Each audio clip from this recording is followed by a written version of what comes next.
নমস্কার, স্বপ্নবিক নিউজ নেটওয়ার্কে স্বাগত। এই মুহূর্তে যে খবরের দিকে নজর দেব, ব্যারাকপুরের ছায়া এবার বড়নগরে। ভর দুপুর বেলা বড়নগর থানার ঢিলছোড়া দূরত্বে গ্রাহক সেজে সোনার দোকানে ঢুকে ডাকাতির চেষ্টা, তাতে বাধা দিতেই দুষ্কৃতীদের হাতে খুন স্বর্ণ ব্যবসায়ী। সিসিটিভি বন্ধ করে খুন ব্যবসায়ীকে। ঘটনাকে কেন্দ্র করে তীব্র চাঞ্চল্য ছড়ালো বড়নগরের শম্ভুনাথ দাস লেন এলাকায়।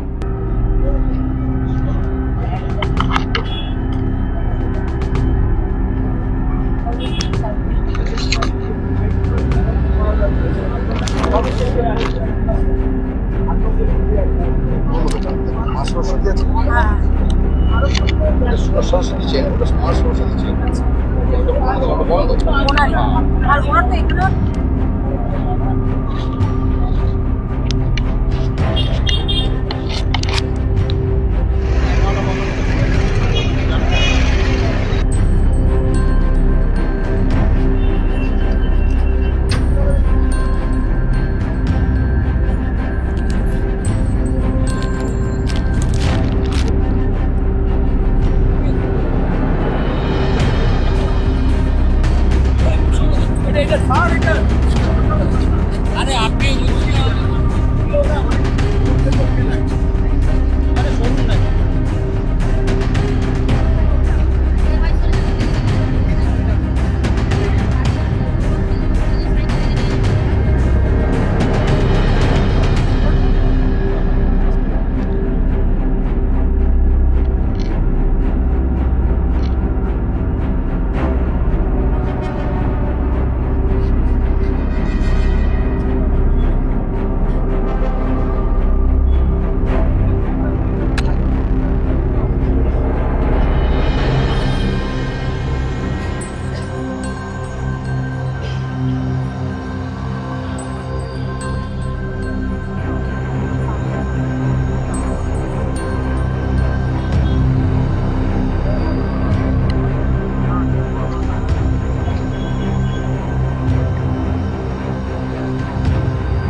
মৃত ব্যবসায়ীর নাম শঙ্কর জানা, বয়স 60 বছর।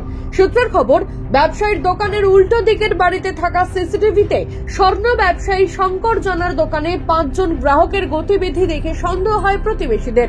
প্রত্যক্ষদর্শী জানান, বিষয়টি জানতে পেরে আশেপাশে ব্যবসায়ীরা দোকানে যেতেই নজরে আসে অচৈতন্য অবস্থায় মেঝেতে পড়ে রয়েছেন শঙ্কর জানা।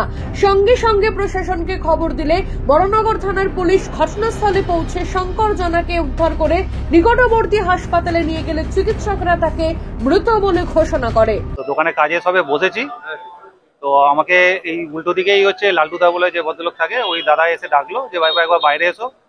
তো বাইরে বেরোনোর পর আমাকে বললো যে একবার শঙ্করদার দোকানে একবার গিয়ে দেখতো কিছু হয়েছে কিনা। তো আমি বললাম যে কেন, কি হবে? তো বললো যে একবার তুই গিয়ে দেখ না। তো আমি বললাম যে হয়তো শরীর ফরীর খারাপ থাকতে পারে, কেন যেহেতু একাই রয়েছে জানি।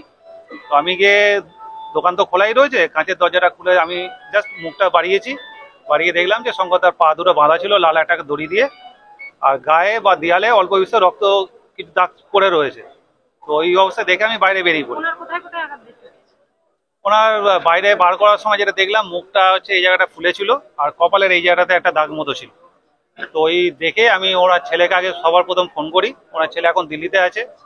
তো ওখানে বেরিয়ে আসার পরেই আমি ওনার বাড়ির সামনে, ওনার বাড়ির নিচে যে ভাড়াটে যে থাকে সুনীলদা বলে, তো ওনার সঙ্গেও ভালো সম্পর্ক রয়েছে। তো আমি সুনীলদাকে বা ওর একটা কারিগরকে ডেকে আনি। তারা আসলো এবং শঙ্করদার সঙ্গে আরেকজন থাকে সহদেবদা বলে। তো ততক্ষণে শঙ্করদার ছেলে তাকে ফোন করেছিল এবং সেও উপস্থিত হয়ে গেছিল। উনি ওই সময় দুপুরে একাই ছিলেন। ততক্ষণে উল্টো দিকে পার্থবাবু বলে যে রয়েছেন, উনিও সামনে বড়নগর থানাতেও খবর দিয়ে দিয়েছিলেন। তো আমরা অত আর দেরি করিনি, এখান থেকে রিক্সা ধরে আমরা সামনে বিনায়ক হসপিটাল, আমাদের খুব কাছেই, বিনায়ক হসপিটালে নিয়ে অ্যাডমিট করা হয়েছে। আমি এখানেই ছিলাম, বাকি 2-4 জন যারা ছিল তারা নিয়ে গেছে আপাতত। হ্যাঁ, ওখানে যাওয়ার পরেই বললো যে ওখানে মারা গেছে। নিরিবিলি এলাকার সুযোগ কাজে লাগিয়েছে দুষ্কৃতীরা, দাবি প্রত্যক্ষদর্শীদের। এখানে দেখুন, এখানে তো পুরো এলাকা পুরো এমনি পুরো নির্জন, পুরো মানে ঠান্ডা। এখানে দিনে দুপুর বলে না, এমনি দুপুরের দিকে যে কোনো দিনে পুরো টোটালি ঠান্ডাই থাকে, মানে কোনো রকম লোকজনের যাতায়াত সেরকম ভাবে থাকে না।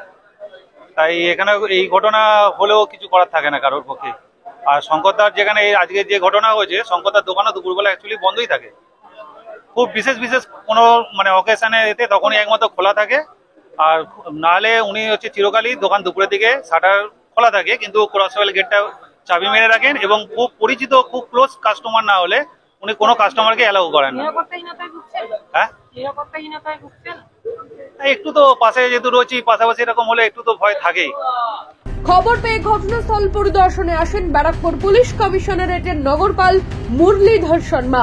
সাংবাদিকদের মুখোমুখি হয়ে কি বললেন তিনি, শুনবো। কাস্টমার সেজে ওরা ভিতর ঢুকে, প্রথমে দুজন ঢুকে যিনি এখানে যাদের বিজনেস ছিল এখানে, ওনার সাথে উনি কথা বলতে শুরু করেন এবং ওনার সাথে অ্যাজ ইফ উনি কিছু কিনতে এসছেন সেই হিসাবে উনি কথাবার্তা করেন।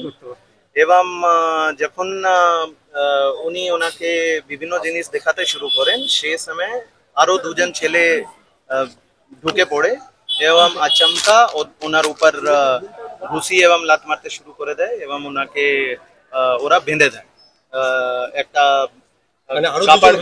কাপড় নিয়ে এসেছিল, সে কাপড় দিয়ে ওনাকে বেঁধে দেয় এবং তারপরে ওনার সাথে মারধর করে। তারপরে এখান থেকে যে সোনাগুলো ছিল ওরা লুট করে নেয়, লুট করে ওরা পালিয়ে যায়। একজন আরো বাইরে ছিল, যে বাইরে হয়তো ও গার্ড দিচ্ছিল। তো মোট 5টা লোক এর মধ্যে ইনভলভ আছে।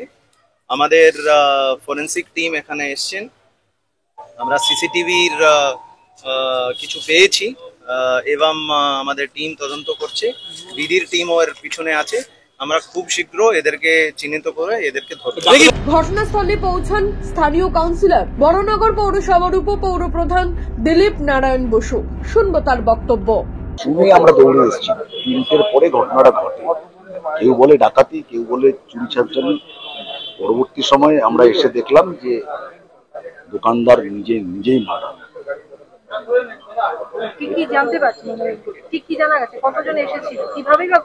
না, সেটা এখনো ডিটেলস কিছু জানি না, জানলে আমি নিশ্চয়ই জানাবো।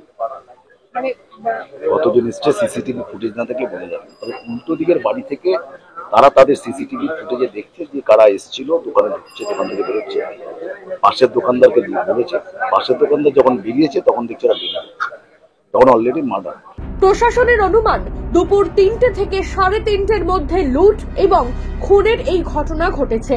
যে সময় তিনি খুন হন সেই সময় দোকানে একাই ছিলেন শঙ্কর। তার মাথায় আঘাতের চিহ্ন মিলেছে। সিসিটিভিতে 5 জনের উপস্থিতি নজরে এসেছে প্রশাসনের। শুরু হয়েছে তদন্ত। আতঙ্কে স্থানীয় ব্যবসায়ীরা। রাজা দে, শ্যামল পাল, গৌতমী নাথের রিপোর্ট, সাবনাবিক নিউজ। সমস্ত খবরের আপডেট পেতে লাইক করে সাবস্ক্রাইব করুন সাবনাবিক নিউজ। সেই সঙ্গে বেল বাটন প্রেস করতে ভুলবেন না। আপনাদের একটা সাবস্ক্রিপশন আমাদের জন্য অত্যন্ত মূল্যবান। একই সঙ্গে ফলো করুন আমাদের হোয়াটসঅ্যাপ চ্যানেলটিও। জয় হিন্দ।